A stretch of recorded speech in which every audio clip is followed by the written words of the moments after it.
So after the huge secret that was revealed after episode 4, with Zeke being Monet and Mecca's son, and with all the troubles with Zeke, we saw him being cleared of all the charges. But who was arrested? Tariq St Patrick, where Ghost sent him a message to tell him that he's right where he belongs, and he really is up against it now. Not only will he lose custody of Yaz, he now has to fight for his own freedom, which we'll get into.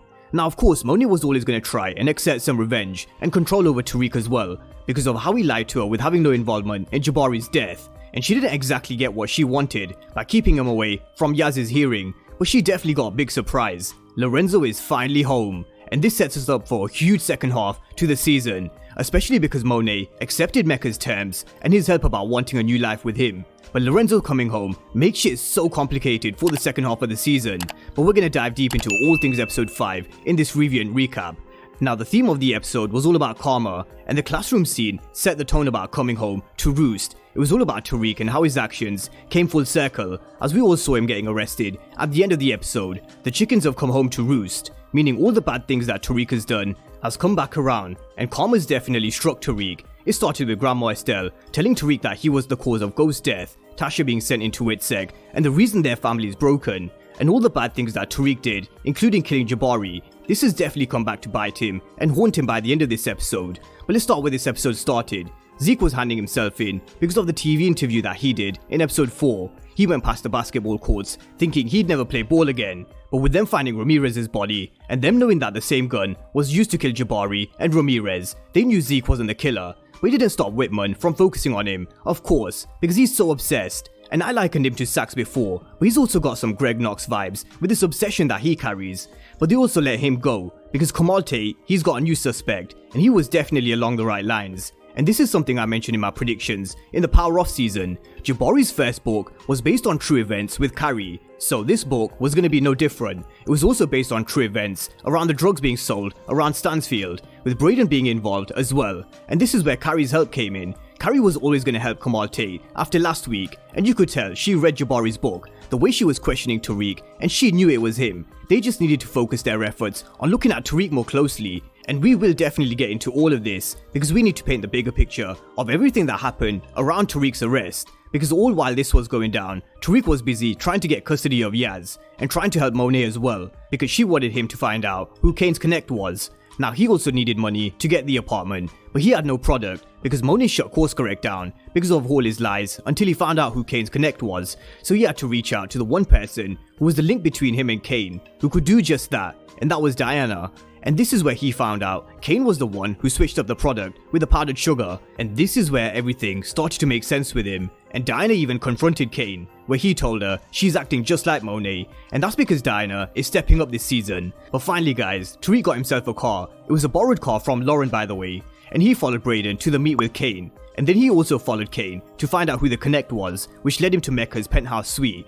But a lot of shit went down here because Tariq got caught by Nuff and got his ass whooped. And the thing is, in this situation, Kane couldn't admit to the chef that he knew him because of what happened last time with Lil Guap. If he admitted that he knew him and he allowed someone else to follow him to Mecca's place, it really would have been game over for Kane. But instead, it was game over for Nuff. The chef is the right hand man to Mecca, and he showed us just why. Nuff talks too much, so he had the chef slash his throat. And who is Mahoney by the way? We'll get to that later on this week. But Kane was pissed with this whole situation with how Monet sent Tariq to follow Kane to the Connect, because that could have killed both of them. And this conversation between the two was something. Kane told Monet all this time he thought Tariq was the problem, but it was clear to him that she's the problem, because Monet was playing both Tariq and Kane in this episode, thinking she had control, and Kane definitely showed how pissed off he was. He finally let all of his frustrations out in this scene, because it's all his family and business with Monet, and sometimes business over family, especially when it comes to Kane. Because is Kane a soldier or a son? And he said, what kind of fucking mother does that make you? After she said, he's both. But Monet was always losing control over her family and herself, and she could even see it at the start of this episode. She even said she was making some big mistakes. She wanted to meet Mecca at her bar because she wanted control over her emotions and her feelings, because she was losing sight of the bigger picture, especially because she'd been living in this fantasy world. But Mecca is someone who is able to play to Monet's fantasies and needs, especially with Lorenzo being in prison, at that moment anyway. So he presented her with an easier option. Rather than running around trying to keep her world from falling apart, he was trying to keep her world together and her kids together by providing her with his trust fund and providing her with a life that she's always wanted. So with everything that went down with Kane and Tariq, she wanted to get some control back. She had all of her kids on lock since season 1, playing their positions, including Tariq, but that's all changed, and controlling someone like Tariq is always difficult, as Ghost and Tasha found out. So she also sent Kane to find out what Tariq's weaknesses were, which led her to Kane meeting Lauren in Brayden's room, and this watch picked up a very small little conversation with Kane as well, something which I'll get to later on in this video. But he did eventually find out about Tariq's weakness because of his hearing that he had for his baby sister Yaz after Nuv took his phone, so Monet decided to attack Tariq by stopping him going to his hearing. But as I said before, Tariq is someone who's very good with his words and with his ability to think on the spot. He told Monet that she thinks she's in control, but there's so much shit going on under her nose that she doesn't even know about. There was Kane who switched the product just to get her to take him back, Drew's still out there at Stansfield with Ev, and Diana's the one who stole the money out of the bar. He had to drop every single one of her kids' actions to get what he wanted, because that was the greater good. He put himself first ahead of all her kids, and it dawned on Monet that she can't trust any one of her kids, which is why she accepted Mecca's offer. But that's before she knew about Lorenzo being released, and we knew it was going to be quick and quiet, exactly like Kanan. He hid it from Monet while he worked with Sax, and now he's home. Diana's happy, Drew's happy, and Kane is definitely happy because of what we spoke about with his conversation with Monet. And this shit is really about to get crazy in the second half of the season. Now that Lorenzo is free, there's going to be a huge Tejada split and divide, and Monet's going to need the help of the one person who told her he's the only one that she could trust, which was Tariq, something he told her in season 1. But while all this was going down, Tariq did get custody of Yaz, with the help of Lauren giving him her brother's apartment. But this was a very short-lived victory, because behind the scenes, Carrie, Tate and Whitman convinced Lauren to wear a wire, and not just a wire, but a live wire, which caught Tariq telling Lauren that the book that Jabari was writing about wasn't about Brayden, because he knew Jabari was writing about him. And now Tate was getting really close to getting his man, because he looked into his record, and he was also kicked out of Choate for selling drugs, with who as his roommate?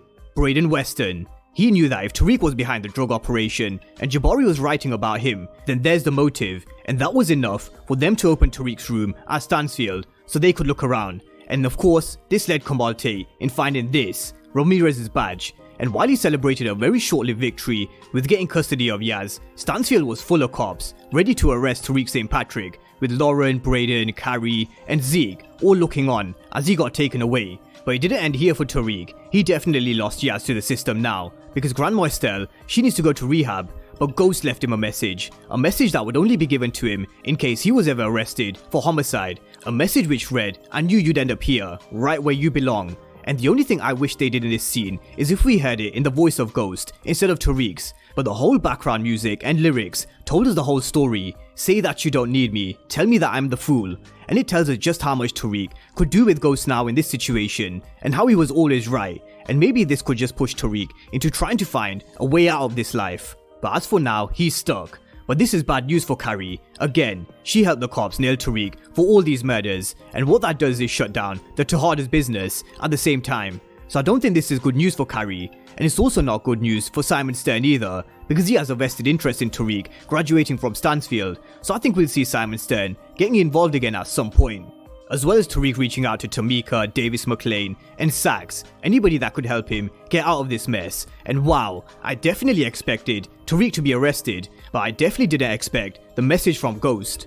But elsewhere in the episode, we saw Maclean talking to his brother Theo, where he told him he'll be using Sax to try and get him out. But this also could have bad implications for Maclean, but he'd do everything in his power to keep him out of prison as well. So I do wonder if we'll see this in the second half of the season, and if we see Theo being released like Lorenzo as well. And this is where we'll finish part 1 of the recap, because you can bet I'll be back in the evening with part 2, diving deep into all the main bits from this episode, which was an episode where Karma finally got Tariq, but Tariq is someone who'll fight this and win. And how I think he'll do this is the use of Kane, Lorenzo Tejada Jr. And as one Lorenzo is released from prison, I think another one will enter at the end of the season, because he was on the police's radar for a short time, but not enough. Who could help him with this? Diana, Lauren, and maybe even Monet. But you can bet in the second half of the season, it's going to be very interesting. And Tariq will definitely find a way. But I'll be back with my part 2 later on this evening. So make sure to smash the subscribe button and have the notification bell turned on if you haven't already. But as always, thank you guys for watching, and I'll see you next time.